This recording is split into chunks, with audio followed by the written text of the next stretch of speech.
Well, welcome to some more adventures. When I retired, I knew I needed a NAS. The amount of disk space that I was eating up on my laptop that I have was getting ridiculous. It's 768 gigabytes at the moment. Well, that doesn't seem excessive. I wanted a RAID 1 volume, so everything written to one disk is also written to the other, so if I lose a volume, it doesn't matter, it continues. Now, I was put off buying a ordinary NAS because I felt that they were expensive. Most of them at the time, 2.5 years ago, required mechanical disks, and I wanted to go SSD, and the SSDs that are available at the time were a little bit expensive. So I thought, well, I would go with a Raspberry Pi, which is here, and connected to a powered USB hub, and then connected to Crucial SSDs. Initially they were the 1 terabyte size. I've now moved into the 2 terabyte size because I'm with 764 gigabytes, equates to about 40% of a 2 terabyte drive. However, because of issues of initial setup wasn't too bad, but trying to add the 2 other drives, then because I started off with 1 terabyte drives, now I've got the 2 terabyte drives, that was a nightmare and a half. Eventually got there, data was secure, not a problem. I then went on to, I came up to another issue quite recently, where basically it's just saying, I'm not playing ball, I'm afraid I will not connect to the network for some reason. You can ping it, you can term PuTTY into it, but Samba for some reason, which enables a Windows PC to see that network as attached storage, basically saying, sorry, I can't see the drive. So I'm at my tethered end regarding it. So I'm going to migrate from the Raspberry Pi to, please forgive me, Lenovo desktop. See the unboxing of that later. And then transfer the drives one at a time to Lenovo, set up storage pools, and then do RAID 1 or mirroring on that desktop PC, which I can just stick in the corner of the bedroom and forget about. I'm just fed up because when something goes wrong, there's nothing that tells you. You have to know Unix back to front really to discover the issues and problems. I'm at an issue and problem at the moment. Well, I've got the desktop here. The Raspberry Pi sees the attached storage as a RAID 1. Don't know how well you can see this, but get the little data 2 there as a RAID 1 set. At the moment I cannot access it via the network, so the first thing I'm going to be trying to do is use an old laptop that I've got, attach one of the old terabyte drives to that, SSDs, and then copy the data over and see how I get on regarding that. I've only just now, magically for some reason, the network's now working, wireless, and that took an age, for some reason just wouldn't work until it was working, so that's something else that's been resolved and sorted. But I'm definitely going the Windows route. It's just too much hassle, and cost wise, if I'd gone for NAS and more expensive drives, it would probably cost me a lot less, but we learn by our mistakes. But it's been a learning exercise. I'll see if I can sell the Raspberry Pi off once I'm finished with it. I don't think you can see this, but I can ping the IP address for the Raspberry Pi, but Samba just basically comes back with destination host unreachable. So I'm a bit stuck regarding that. So hopefully I can see the network storage via wireless, so I can connect via my PC, the laptop here, to the Raspberry Pi and start copying the data over. I've also been forced to wait for an update now to my old Dell laptop, which is applying a BIOS update. Now, it hasn't applied one of those for about 8 months, because I want to do something, it's decided it's going to do that now. It's 60% of the way there. These things are never easy with computers, and sometimes just turning them on and off doesn't always work. To get onto a browser, though, I suppose I could try it on the Raspberry Pi. Let's see what happens. Wish they'd have a button to say update my Raspberry Pi. No, they don't. Pi update operating system. So there's the command. I do super user pretender apt update.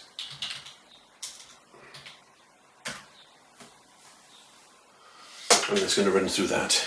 I won't bore you with these things. Yeah, this thing's now going through my laptop's going through EC firmware updates. And once, the updates are there. 85 packages can be upgraded. So now I do sudo apt upgrade -y. There we go, it's running through that. And hopefully now my Dell laptop will spring back to life. And once these are completed, I'll get back. Do you ever get the feeling it's going to be one of those days? The camera battery exhausted. So let's reboot the Pi now and see if we get the IPs back. As we're going to have to find out why the share cannot be seen by a Samba. There's a config file that you can examine.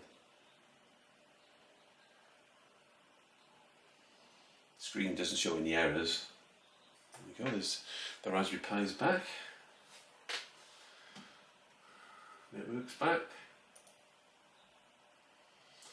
And there's the Raspberry Pi SFI ping 192.168.1.175, which is the IP address of the Raspberry Pi.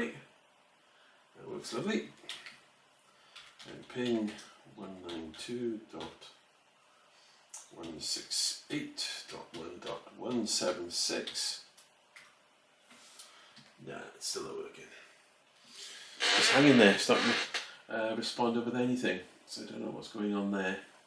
So I'm going to have to look on the internet and try and find out how to diagnose an unresponsive Samba. So, after much of ado, in the end I had to uninstall Samba, reinstalled it. Then found the samba.config file, which I've modified, so it's working over the wireless LAN.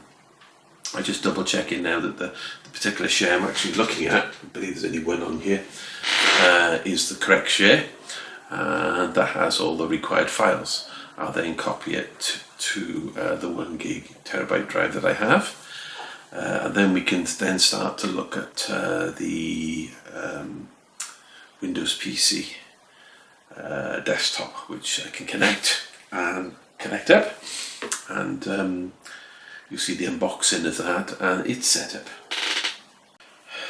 I've now started the copies of the data from the Raspberry Pi to my old laptop with the 1 terabyte SSD that's connected. That was an interesting experience, because it seems that once you format something under Unix, you connect it to Windows, you cannot actually get it online. In the end, what I had to use was diskpart and clean the volume.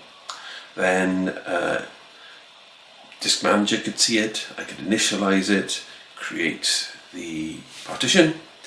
That partition then became my E drive, which is now called the backup data.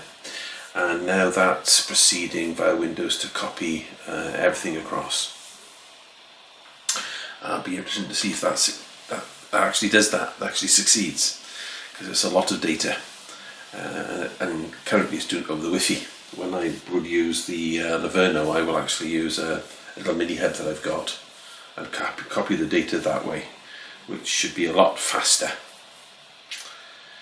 And then I've got to decide what to do with the Raspberry Pi. But I'll have to double check on the number of items. As it says, there's 49,540 files, or 581 gigabytes worth of data. It's not bad, is it? I have the data from via the network from the Raspberry Pi to my laptop, and I'm getting 5 gig a second. It's abysmal. It's barely copied anything at all. So I'm going to switch to a 5 port gigabit TP-Link easy smart switch, and it means a slight configuration change, but hopefully it'll be a lot faster. Well, just to mention that the copy continues as I got a different top on. In fact, I started the copy on Friday. It's now Sunday, so that's 48 hours so far for the copy to take place from the Raspberry Pi using wireless, which is by here, over to the laptop to a external SSD USB. And I use a RoboCopy to perform the copy, because the network went down once. So at least then this will restart. I'm using the mirror command, so it actually mirrors the files that are being copied over. Bit of a nightmare really. I'm still not much further. I thought I might just show you the hub I'm going to use, because what I'll eventually do is set up the desktop and then use a magnetic the hub here to copy from my laptop to the desktop. So I bought a TP-Link 5 port gigabit switch, which looks quite good and quite nice. So you can see there. It's metal, so it should last for a while. Not a USB-C power supply, which is a pity. Never mind. And see how this works over the coming days.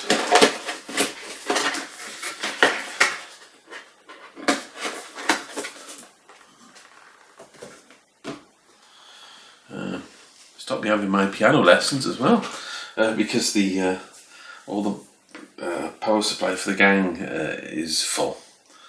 But at least it's getting there. It's now onto my pictures, so it must be well over 2/3 of the way through. Just trying to wait for a folder that I could recognise to come up on the copy, but that hasn't happened yet.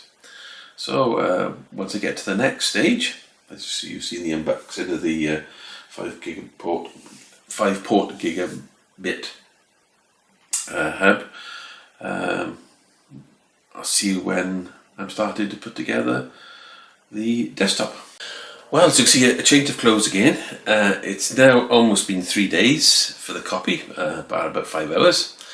It's now complete. It's 557 gigabytes copied over, and look at the properties on the Raspberry Pi. That's saying 557 gigabytes as well. Yay!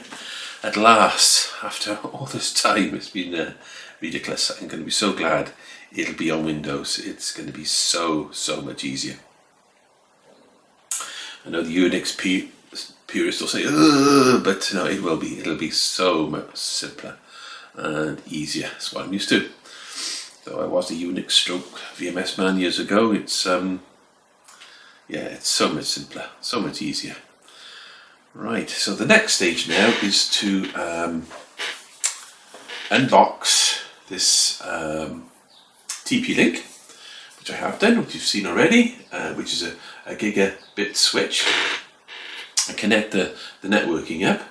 I'll have to wait, the leads will have to trail a bit because power socket's the other side of the room. And now I've got to unbox the desktop, so I'll show you that next. Right. This is the Lenovo desktop, which I purchased to replace this. A bit bigger, isn't it? Didn't really want to, but as I said earlier on,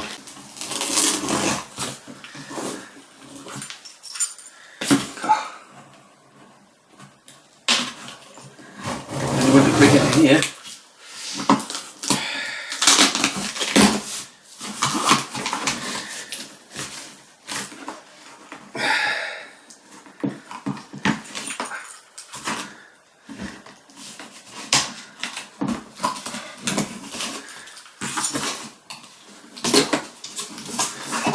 Right, what have we got? Oh, into the mouse and a keyboard. They're probably not, but they do, can save me using my wireless ones, which I use for my laptop. Great stuff. Extra bonus I didn't think I was going to get.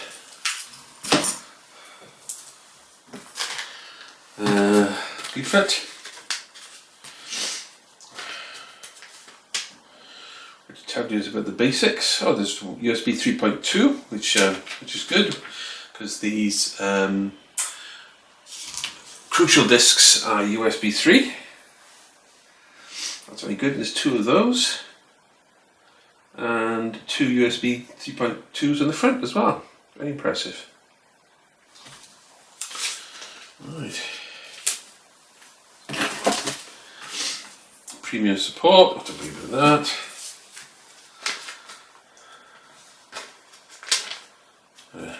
Standard electrical things. Let's put that back in the accessory box.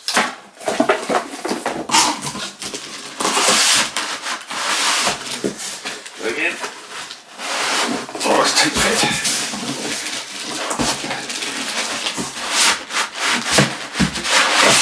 Piston.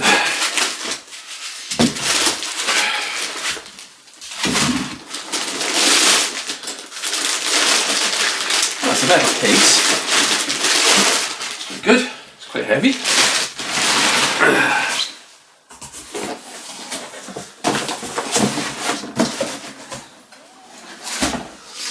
And you can see the actual size difference. They do different things. Okay, I'm about to power on the Lenovo first time. Let's see what happens. This is an i3 4-core. It's noisy. When it's initially set up, one of the things that I'm not too aware of, that Windows Home doesn't allow you to have 2 networks running at the same time, so I'll have to turn off the wireless to copy the data across from my laptop to the desktop using the switch. I don't want to go through wireless again. So, as usual, not wrap around. Can I type in U? No. Never think on these menus. Especially if you're at the end or somewhere, why you just can't enter U to take you to the end, I don't know. To set up your device using a screen reader, turn on narrator by pressing Windows plus Control plus Enter. For more accessibility features, press Windows plus U, or select the accessibility icon in the bottom corner. That's very nice of you to say so. Right, let's have a look. We'll get there eventually. United Kingdom, there we go.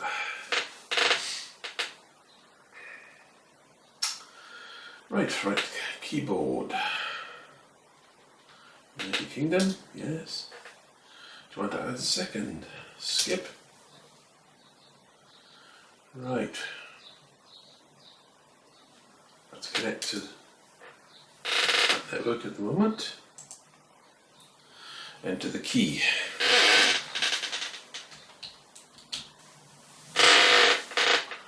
Find out if I ever remembered it. Nope. That is more. Nope. Right. Next. Check your updates. Pause you for this, obviously you don't want to watch this. Well, hello and welcome back. the final video in the series regarding data from Raspberry Pi, which as we know went faulty on me. Thank you, Raspberry Pi, to this Lenovo desktop. But you might want to see inside. These are my old 1 terabyte SSDs. So you might want to look inside. It was good to have a look inside the PC, I don't know why. Got to admit, the construction of this machine, and it wasn't that expensive, is very good. I'm quite impressed, even though I've got a very negative feeling about Lenovo. Right. As we can see, we've got the power supply. It's a, would be upside down, wouldn't it? An 80 plus. That's quite good. The CPU is supposed to be a i3, 4-core, 8-thread CPU. That's fine. I can add in the future some additional SSDs, which I'm likely to do when 4 terabyte drives come down in price around about, just below £800. I'll buy 2 there, and then I migrate onto that. What I did in the end was I copied the data from this piece of junk to my laptop, my old 1 terabyte drives, and then plugged that into the Lenovo. Then created a RAID 1 using Microsoft Storage Pool's disk array, and then copy the data from here to here. Didn't bother with the network at all, so bought that switch for no point at all. I've got it if I perhaps got it for an emergency, or I want to do something quick or something like that. It provides that functionality. So that's all that's done. All that's now got to be done now is move downstairs, put underneath the router, and then I'll connect directly up using the 1 gigabyte network port, which will make it faster. It's not too bad on wireless. It's quite nippy. But it's all been done then. Quite an adventure. But I certainly will be staying away from Unix. Certainly be staying away from Raspberry Pi, though this may become a Sky camera. I don't know. But I'm not happy with that at all. So I hope you've enjoyed our adventure together.